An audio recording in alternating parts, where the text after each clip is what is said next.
M के times news में आपका स्वागत है। मैं हूं एम के आजाद। आज हम बात करेंगे कि महाराष्ट्र की राजनीति में एक नया भूचाल आ गया है। चुनाव से पहले जो बात सामने आ रही है वो पूरा सनसनी फैला देती है, लोगों को हैरान करने वाली है। क्योंकि भारत में सबसे पहले एक वाइस श्रेणी का एक राजनेता की हत्या सरेआम कर दी गई है। तो कहा क्या जाए, अमृतकाल की बात की जा रही थी, तो अमृतकाल में क्या वाइस श्रेणी के सुरक्षा प्राप्त किसी राजनेता का हत्या हो सकता है?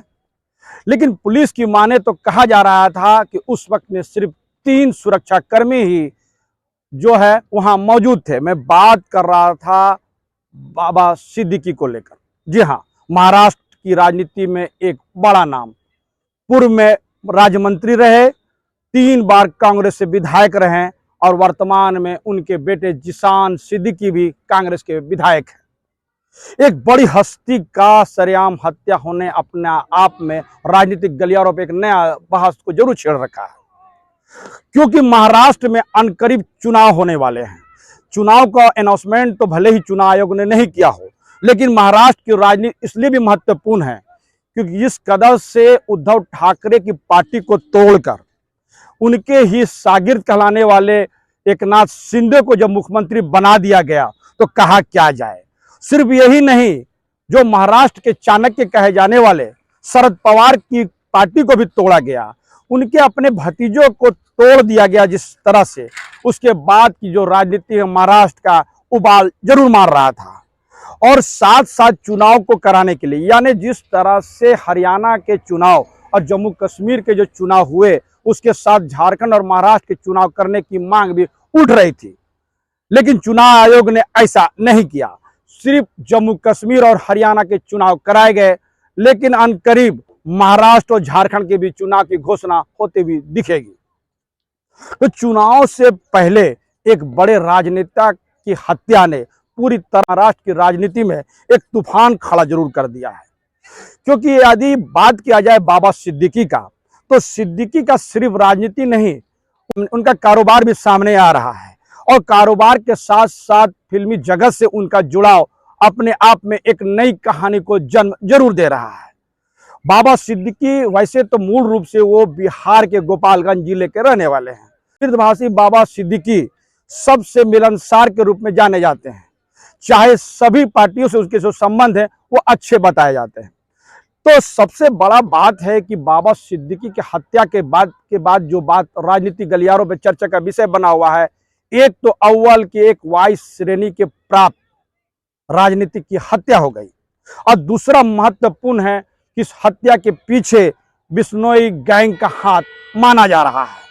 ये दोनों मामले अपने आप में राजनीति को एक नया रूप और एक नया अंजाम की तरफ ले जाने पर इशारा जरूर करता हुआ नजर आ रहा है। दोनों महत्वपूर्ण मुद्दे पर आज हम चर्चा कर लेते हैं।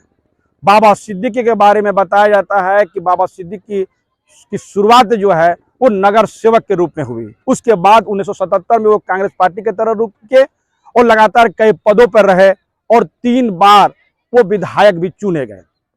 लेकिन बाद में इसी साल के पहले उन्होंने क्या किया, कांग्रेस पार्टी से रिजाइन करके एनसीपी के अजीत गुट में चले गए। लेकिन उनके बेटे जिशान सिद्दीकी अभी भी कांग्रेस के विधायक हैं। तो आप उनकी रसूख को आप समझते चले जाइए। सिर्फ यही नहीं, वो महाराष्ट्र आवास बोर्ड के चेयरमैन भी रह चुके हैं। कई महत्वपूर्ण पदों पे बाबा सिद्दीकी ने योगदान जरूर दिया है, चाहे संगठन में हो, विधायक हो, राज्य मंत्री के रूप में हो, या फिर उनकी कारोबार को लेकर भी है। और इसलिए भी महत्वपूर्ण हो जाता है इनकी हत्या के बारे में जो दिलचस्प बातें सामने आ रही है कि सलमान खान और शाहरुख खान के बीच में जो अनबन की बात सामने आ रही थी, उनको पाटने का काम भी बाबा सिद्दीकी ने जरूर किए थे। और उसके बाद यह बात सामने आते चली गई कि फिल्मी दुनिया में भी उनकी अच्छी पैठ है। क्योंकि जिस बार गोली लगी और लीलावती अस्पताल में जिस तरह फिल्मी जगत से जुड़े हुए कई हस्तियां जब पहुंचने लगे, तो आसानी से अंदाजा लगाया जा सकता है कि फिल्मी जगत में भी बाबा सिद्दीकी का अच्छा खासा प्रभाव था। सलमान खान पहुंचे तो उसके साथ साथ संजय दत्त, उसके अलावा कई राजनीतिक हस्तियां वहां पहुंचते हुए नजर आए। और इस बीच यह भी महत्वपूर्ण है क्योंकि जिस हिसाब से की हत्या की जो सुई है वो बिश्नोई गैंग की तरफ उठाए जा रहे हैं, अभी तो इसकी कोई पुख्ता सबूत नहीं है। लेकिन बड़ा महत्वपूर्ण बात है कि जब बिश्नोई गैंग से जब इस हत्या का तार जुड़ता हुआ नजर आने लगा तो कहा जाने लगा कि सलमान खान को डराने और सहमाने के लिए ये हत्या करके सलमान खान को पूरी तरह से सदमे में डालने की कोशिश मात्र है क्या। आज इसको भी हम टटोल लेते हैं क्योंकि 23 बार बिश्नोई गैंग के तरफ से लगातार उनको धमकियां मिलते हुए चले जा रही थी और सलमान खान को करीब 23 से ज्यादा बार जो धमकियां मिलते चली गई। और उसके बाद हाल फिलहाल में जो उसके घर पे जो फायरिंग हुई जिसमें पुलिस ने बड़ी मुस्तैदी से काम भी किया तो सवाल फिर उठने लगा। लॉरेंस बिश्नोई गैंग इतना मजबूत है कि वो फिल्मी हस्तियों को भी उड़ा सकता है। और तो और जिस तरह 2022 में सिद्धू मूसेवाल की जो हत्या, सन 2022 में जो सिद्धू मूसेवाल की जो हत्या ने फिर एक बार सनसनी मचा दी, उसमें भी जब लॉरेंस बिश्नोई गैंग का नाम सामने आया तो फिर एक बार सनसनी पूरा फैल गई क्योंकि लॉरेंस बिश्नोई तो तिहाड़ जेल में बंद है। बताया जाता है कि 2016 में ही उनको गिरफ्तार करके भेजा गया था, लेकिन वो पेशी के समय में ही फरार हो गए। बाद में फिर उसको राजस्थान पुलिस ने गिरफ्तार किया और उसमें मकोका तक लगाए गए। लेकिन जेल के अंदर ही बिश्नोई गैंग पूरी तरह से कई राज्यों में अपना नेटवर्क बिछा रखा है। और यदि एएनआई के एफआईआर पर बात किया जाए तो एक बात महत्वपूर्ण है कि इसके गैंग के अंदर में करीब 700 के करीब शार्प शूटर बताए जा रहे हैं। और यही नहीं, 11 राज्यों में इनका नेटवर्क फैलने के बाद भी सामने आते हुए नजर आती है। और तो और 6 देश में भी इनके नेटवर्क अब छुपी हुई बात तो नहीं रही गई और 6 देशों में लॉरेंस बिश्नोई गैंग का एक बड़ा गिरोह काम करता हुआ नजर आ रहा है। अंदाजा लगाइए लॉरेंस बिश्नोई को, उनके ताकत को, उनके अंदाजा को। लेकिन जिस तरह से लॉरेंस बिश्नोई गैंग का नाम सामने आता चला गया और बड़ा दिलचस्प है कि महाराष्ट्र में जहां हत्या हुई वहां भी एनडीए की सरकार है और जहां जिन लोगों का नाम इसमें आ रहा है उसमें 2 उत्तर प्रदेश के हैं, वहां भी भारतीय जनता पार्टी की सरकारें हैं। और एक हरियाणा में एक व्यक्ति का नाम आ रहा है जिसको गिरफ्तार किया गया है, वो भी जो है वहां भी भारतीय जनता पार्टी की सरकार है। यानी 3 लोग थे इस हत्या में। 2 लोग उत्तर प्रदेश के बहराइच के रहने वाले बताए जाते हैं, हरियाणा के कैथल जिले के रहने वाले बताए जाते हैं। नाम है गुरमेल बलजीत सिंह। गुरमेल बलजीत सिंह के बारे में बताया जाता है कि वो पूर्व में भी एक हत्या के मामले में जेल गया और जेल जाने के बाद ही उनका संपर्क लॉरेंस बिश्नोई गैंग के गुर्गों के साथ में पहचान होते चले गई और उसके बाद नया नाम गुरमेल बलजीत सिंह का आया है। करीब 23 से 24 साल के उम्र के बताए जाते हैं और इस हत्या में 3 लोगों के नाम शामिल बताए जा रहे हैं। 2 को तो पुलिस ने मौके वारदात में ही गिरफ्तार कर लिया, एक हत्या के आरोपी भागने में सफल रहे। बताया जाता है जो गिरफ्तार हुए उसमें गुरमेल बलजीत सिंह जो हरियाणा के कैथल जिले के बताए जाते हैं और एक जो धर्मराज कश्यप है उनका संबंध यूपी के बहराइच का है और एक और जो गायब हो गए यानी फरार हो गए हत्या के बाद, उसका नाम शिव कुमार बताया जा रहा है, उनका संबंध भी बहराइच से बताए जाते हैं। तो समझते चले जाइए। उम्र की बात किया जाए तो बताया जाता है कि जो लोग गिरफ्तार किए गए हैं उसमें गुरमेल बलजीत सिंह का उम्र 23 से 24 साल है, लेकिन एक जो लड़का कश्यप गिरफ्तार हुआ है धर्मराज कश्यप, उसकी उम्र भी करीब 19-20 साल बताई जाती है। तो समझते चले जाइए।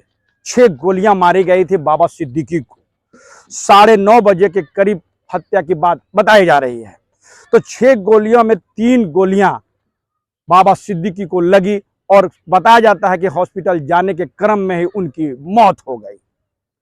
तो बड़ा दिलचस्प है। उसके बाद लॉरेंस बिश्नोई गैंग का एक पोस्ट सामने आ रहा है।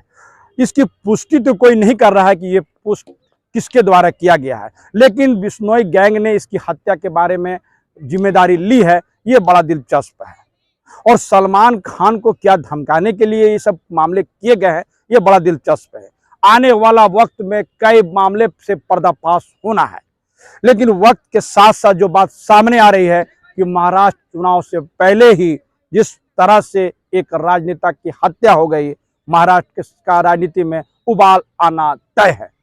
और जो बात सामने आ रही है, जिस तरह शरद पवार ने महाराष्ट्र में गृह मंत्री का इस्तीफा तक मांगा, कई राजनेता ने गृह मंत्री फडणवीस का इस्तीफा तक मांगा, और राजनीति में किसी की हत्या के बाद इस्तीफा मांगने का दौर चलता है, ये कोई नई बात तो बिल्कुल नहीं है। लेकिन तो आनन फानन में जिस तरह से फडणवीस साहब लीलावती अस्पताल पहुंचे, अंदाजा लगाया जा सकता है कि बाबा सिद्दीकी का राजनीतिक औकात किस कदर है। तो समझा जा सकता है कि महाराष्ट्र की राजनीति में इस तरह की हत्या, वायु श्रेणी के सुरक्षा में रहने वाले व्यक्ति की हत्या अपने आप में मायने जरूर है। लेकिन कुछ बात सामने छनकर आ रही है कि वायु श्रेणी की जो सुरक्षा है वो बाबा सिद्दीकी को नहीं मिला था।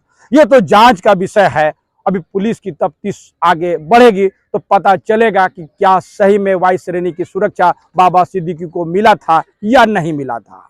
लेकिन महाराष्ट्र की जो स्पेशल ब्रांच है वो 15 टीम बनकर अलग अलग जगह में छापेमारी करते हुए नजर आती है। आने वाला वक्त में पता चलेगा कि वो बनाई है टीम कितनी कारगर हुई है और कितना लोगों को गिरफ्तार किया गया। लेकिन सलमान खान के करीबी बाबा सिद्दीकी की हत्या के बाद जिस तरह से सलमान खान के घर के पास सुरक्षा बढ़ा दी गई और मुख्यमंत्री उप मुख्यमंत्री का सुरक्षा भी बढ़ाया गया, इससे स्पष्ट होता हुआ दिखता है कि महाराष्ट्र में कानून व्यवस्था पूरी तरह से कामयाब नहीं है। उसकी लचर व्यवस्था इस इशारा जरूर करता है कि एक बड़े राजनीतिक की हत्या इस ओर जरूर इशारा करता है कि महाराष्ट्र में विधि व्यवस्था अभी कमजोर जरूर हुई है। तो हमारा ये वीडियो आपको कैसा लगा अपने कमेंट्स बॉक्स में जरूर कमेंट्स करें, और जिन्होंने अभी तक हमारे न्यूज़ को सब्सक्राइब नहीं किया उससे निवेदन है कि सब्सक्राइब जरूर कर दे। नमस्कार।